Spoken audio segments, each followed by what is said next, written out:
آج میں میڈیا سے وہ بات کروں گا جو عمران خان صاحب نے آج میڈیا سے وہاں during the course of proceedings باتیں کی ہیں یا جو پیغام دیا ہے، ہم آج وہ پیغام آپ تک کمیونیکیٹ کر رہے ہیں۔ سب سے پہلی بات عمران خان نے کہا ہے کہ یہ فوج ہماری ہے، یہ لوگ ہمارے ہیں، ہمیں ان سے محبت ہے، اور خان صاحب نے خود بتایا ہے کہ میرا خاندان کوئی آدھا فوج میں تھا اور آدھا بیوروکریسی میں تھا، اور ان کے ہی خاندان کے ایک برکی اور ایک نیازی صاحب وہ جنرل شہید ہوئے تھے۔ تو لہٰذا آرمی سے یا فوج سے ہمیں نفرت نہیں ہے، ہمیں ان سے محبت ہے، مگر ایک بات، فوج سے کوئی مسئلہ نہیں ہے، لیکن آج جس طرح فوج کو سیاست میں گھسیٹا جا رہا ہے، فوج جس کی بنیادی ذمہ داری ہے کہ وہ بارڈرز پہ جا کر کے اپنا سیکیورٹی معاملات کو سنبھالے اور ملک کی سالمیت کا تحفظ کرے، بجائے اس کے کہ D G I S P R صاحب نے کل جو سٹیٹمنٹ دی ہے وہ ایسے لگتا تھا جیسے ایک پولیٹیکل پارٹی کے ون آف دی ممبر کی سٹیٹمنٹ ہوتی ہے۔ اور پھر مسئلہ کیا ہے، جو 9 مئی کو جو کچھ ہوا، کیا ہوا؟ سب سے پہلے عمران خان نے صبح سویرے ایک وی لاگ کیا، اپنی سٹیٹمنٹ دی، اور وہ سٹیٹمنٹ یہ تھی کہ جب بھی مجھے گرفتار کرنے آؤ گے مجھے صرف وارنٹ آف ارسٹ دکھاؤ، اور میں وداؤٹ اینی ریزسٹنس اپنے آپ کو گرفتاری کے لیے پیش کر دوں گا۔ مگر کیا کیا؟ رینجرز نے گھسیٹ کے، ہمارے وکیلوں کو ڈنڈے مار کے، عمران خان کو ڈنڈا مار کے، اور وہاں سے کالر سے پکڑ کے ان کو گھسیٹتے ہوئے لے گئے۔ اور اس کے نتیجے میں جب اسلام آباد ہائی کورٹ نے ایکشن لیا اور سی سی ٹی وی فوٹیج ساتھ لے گئے، اسلام آباد ہائی کورٹ نے جب ایکشن لیا تو ان کو کہا کہ جی یہاں تو نیب کا کوئی آفیشل نہیں تھا، تو کس طرح آپ گرفتار کر کے لے گئے ہیں؟ تو آ کر کہا انہوں نے، نیب نے، کہ جی ہم نے چٹھی لکھی تھی سیکٹری انٹیریئر کو اور اس کو کہا تھا کہ تم رینجرز کے ذریعے یا کسی بھی ذریعے سے اس کو ایگزیکیوٹ کرا دو، مگر جب سیکٹری انٹیریئر اس وقت کے آئے تو اس نے کہا ہمارے تک یہ چٹھی پہنچی نہیں۔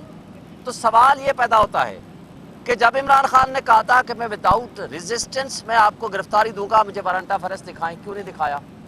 نمبر 2، جب وہ عدالت کی تحویل میں تھے تو وہاں سے کیوں گرفتار کر کے ابڈکٹ کر کے لے گئے؟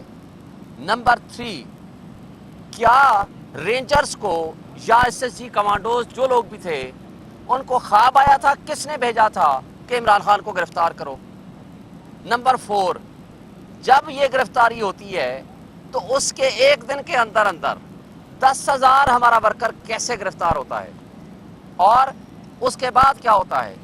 ہمارے 16 سے زائد افراد شہید ہوتے ہیں، ہمارے لوگوں کی طرف سے کوئی ایک گولی نہیں چلی۔ احتجاج کرنا ان کا حق تھا، احتجاج کیا، اور آپ نے دیکھا حمزہ کیمپ ہو، جی ایچ کیو ہو، کور کمانڈر ہاؤس ہو، یا جس جگہ پہ بھی ہے، انہوں نے کہا جی سی سی ٹی وی فوٹیجز خراب ہو گئیں، اور ہم نے پہلے دن سے مطالبہ کیا تھا کہ آپ اس کا جوڈیشل کمیشن بناؤ، آپ ٹرو سینس میں اس کو ڈٹرمن کرو۔ اور خان صاحب جب 2 دن بعد سپریم کورٹ نے بلایا تو سپریم کورٹ کے پاس جا کر جب سپریم کورٹ کے چیف جسٹس نے کہا کہ 9 مئی کے بعد جی بہت توڑ پھوڑ ہوئی ہے، تو انہوں نے اس کی مذمت کی، مگر اس کے ساتھ ساتھ جس چیز کا مطالبہ کیا کہ وہ ٹرو فیکٹ سامنے لائے جائیں اور اس کے لیے جوڈیشل کمیشن بنایا جائے۔ اب میں آگے چلتا ہوں، چونکہ خان صاحب نے جو کہا ہے میں صرف وہ آج بات کروں گا آپ سے۔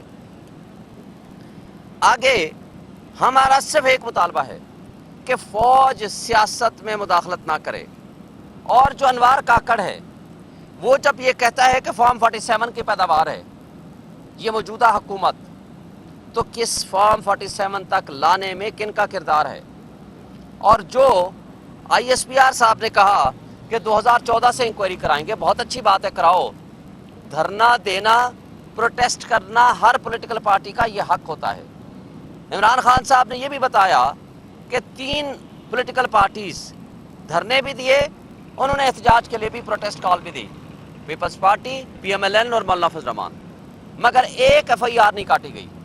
لیکن جس طرح 9 میں ایک فالس فلیگ آپریشن تھا، اس کے پیچھے بیسیکلی لندن ایگریمنٹ تھا، اور خان صاحب نے 1.5 سال پہلے آپ کو یاد ہوگا یہ ایک بات کہی تھی کہ لندن ایگریمنٹ کا یہ ایک پلان کا ایک 3 حصے ہیں۔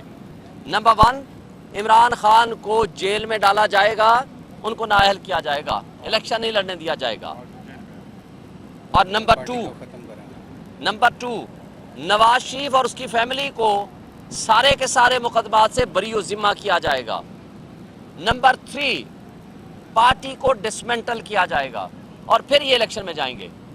مگر آپ نے دیکھا یہ تینوں کام ہوئے۔ ایک چوتھی بات بھی خان صاحب نے 1.5 سال پہلے کی تھی، وہ یہ کہا تھا کہ انشاءاللہ جیتیں گے ہم پھر بھی، اور وہ جیتے الحمدللہ۔ لیکن جس طریقے سے یہ 3 کام 9 مئی کے حوالے سے کیے گئے، اور خان صاحب نے یہ بھی بتایا کہ آپ یہ بتائیں کہ جو پولیٹیکل پارٹی الیکشن چاہتی ہو عدالتوں میں ہو کے الیکشن کرا دیں، اور 14 مئی سپریم کورٹ نے ڈیٹ رکھی تھی الیکشن کی، اور ہمارے پنجاب میں، اور ہم نے تمام اپنی کانسٹیچوئنسی سے کاغذات نامزدگی بھی جمع کرا دیے تھے، اور کنٹیمپٹ پروسیڈنگز بھی چل رہی تھی۔ لیکن کیا ہوا؟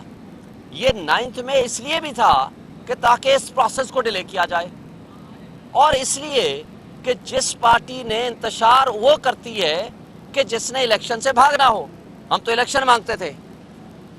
اب یہ 2 شخصیات، جس میں چیف الیکشن کمشنر، جس میں چیف جسٹس آف پاکستان نے اس سارے پروسیس میں وہ رول ادا کیا، وہ سہولت کاری تھی جو اسٹیبلشمنٹ چاہتی تھی، یا جو لندن پلان کے ایگریمنٹ کے مطابق جو کہا گیا تھا کہ جناب ان کو پارٹی کو نہ الیکشن لڑنے دو، ان کا بلے کا نشان چھین لو، ان کو ڈسمنٹل کر دو، اور ہر وہ کام ہوا جو کہ لندن ایگریمنٹ کا حصہ تھا، اور 9 میں اس کا 1 آف دی پارٹ تھا۔ اب ہم آگے آتے ہیں، نواز شریف کو جس طرح فاسٹ ٹریک پہ ان کو سارے مقدمات ختم کیے گئے، جیسے توشہ خانہ ہے، آپ نے دیکھا گاڑی جو کہ نہیں لے سکتے تھے لیکن وہ لے گئے، وہ بھی لے گئے، یوسف گیلانی بھی لے گئے، آصف زرداری بھی لے گئے۔ لیکن عمران خان کے خلاف جس نے قانون کے مطابق کوئی کام کیا ہے اور قانون کے مطابق تحائف لیے ہیں، تو ان کے خلاف 4تھا مقدمے کی تیاری ہو رہی ہے۔ یہ بدنیتی آپ کے سامنے ہے۔ اب ہم آگے چلتے ہیں کہ جب وہ یہ کہتے ہیں کہ جناب ان کے خلاف مقدمات بننے چاہیے، فوج ہماری ISPR صاحب کہتے ہیں مجھے یہ بتائیں کہ دنیا کا کوئی اصول بتا دیں کہ آپ جج بھی خود ہوں، ملٹری ٹرائل کے ذریعے آپ سزا دینا چاہتے ہیں، آپ گواہ بھی خود ہوں، اور کمپلیننٹ مستغیث بھی خود ہوں۔ ایک انگریزی کا جملہ ہے "No one can be a judge of his own cause"۔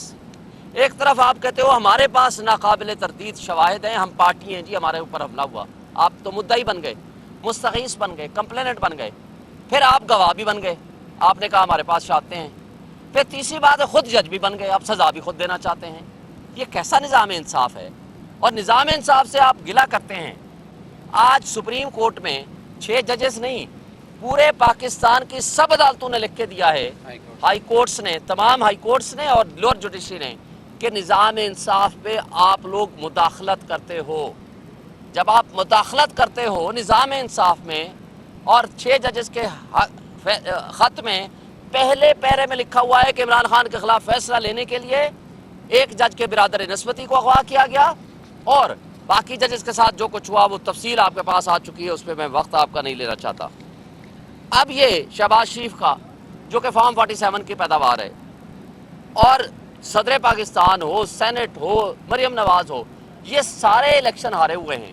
یہ ایک فراڈ اینڈ فورج الیکشن کے نتیجے میں یہ برسر اقتدار ہیں، تو ہم ان کو کیسے تسلیم کر لیں؟ پھر کہا گیا کہ جناب معافی مانگو۔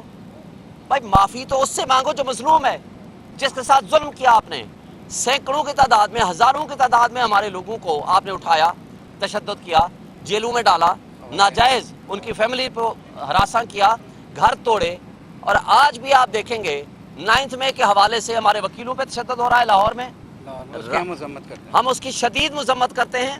آج اسلام آباد میں، پورے پنجاب میں ہمارے کئی ورکرز کو رات چھاپے مارے گئے اور کچھ کو گرفتار کر لیا گیا۔ یہ بہت بڑی زیادتی ہے، ہم اس کی شدید مذمت کرتے ہیں۔ آج عورتیں ہماری جیل میں پڑی ہوئی ہیں،